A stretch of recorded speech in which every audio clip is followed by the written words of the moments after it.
Հոգնել եք նույն բաղադրիչներով պատրաստվող կրկնվող աղցաններից, ուրեմն եկեք միասին պատրաստենք սինդրիկով, մատղաշ կաղամբով, հյութալի, օգտակար և առողջարար մի այնպիսի աղցան, որը վստահեցնում եմ ոչ մի տեղ չեք ճաշակել։ Կաղամբի քաղցրությունը, սինդրիկի մի փոքր դառնությունն ու կիտրոնի թթվաշությունը ստեղծում են շատ հետաքրքիր համային համադրություն, որը աղցանը ճաշակելուց հետո բերանում թողնում է շատ հաճելի հետհամ։ Այս աղցանը գուրմանների համար է, ովքեր փնտրում են նորը, իսկականը ամենահամեղը, անթերի է ստացվում։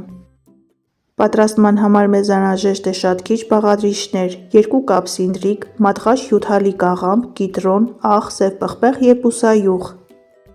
Շատերը սինդրիկ չեն սիրում դառնության պատճառով, սակայն այս տարբերակով հավանում են բոլորը, քանի որ քաղցր կաղամբը մեղմացնում է սինդրիկի դառնահամը։ 300 գրամ հյութալի մատղաշ կաղամբը երկար շերտատում ենք, շատ չենք մարացնում, որպեսզի ավելորդ հեղուկ չառաջանա։ Կաթսայով ջուր ենք դնում գազօջախին, երբ սկսի եռալ, համեմում ենք աղով, ավելացնում ենք նախապես մաքրած, մի քանի անգամ լավ լվացած սինդրիկը։ Այս բույսը բավականին ջերմազգայուն է, որպեսզի պահպանենք օգտակար հատկություններն ու վիտամինները, շատ չենք եփում, ընդամենը 1 րոպե, այնուհետև հանում ենք և անմիջապես դնում ենք սառը ջրի մեջ, որպեսզի եռման պրոցեսը կանգնի։ Սառը ջրի մեջ դնելով պահպանում ենք սինդրիկի գեղեցիկ կանաչ գույնը։ Քանի որ հիմա սինդրիկի սեզոնն է, խորհուրդ կտամ այս աղցանը հաճախ պատրաստել, հայկական համն ու հոտը զգալու համար, բացի այդ այն շատ առողջարար է։ Սառը ջրի մեջ 5-ից 10 րոպե թողնելուց հետո քամում ենք, այնուհետև մի քանի տեղից կտրում ենք, որպեսզի հարմար լինի ճաշակել։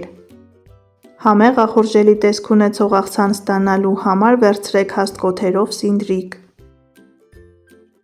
Միացնում ենք բաղադրիչները, համեմում ենք աղով և սև պղպեղով, ցողում ենք թարմ կիտրոնի հյութով, բուսայուղով, մի լավ խառնում ենք և վերջ, աղցանը պատրաստ է։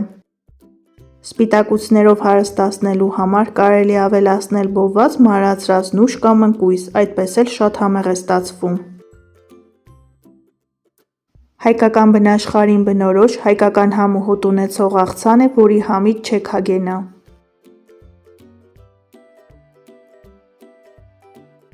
Մատուցելիս ավելացնում ենք կիտրոնի կտորներ ախորժելի տեսք հաղորդելու համար։ Դե ինչ բարեկամներ, պատրաստեք սիրով, սնվեք առողջ և եղեք առողջ, ցտեսություն, կհանդիպենք հաջորդ տեսանյութերում։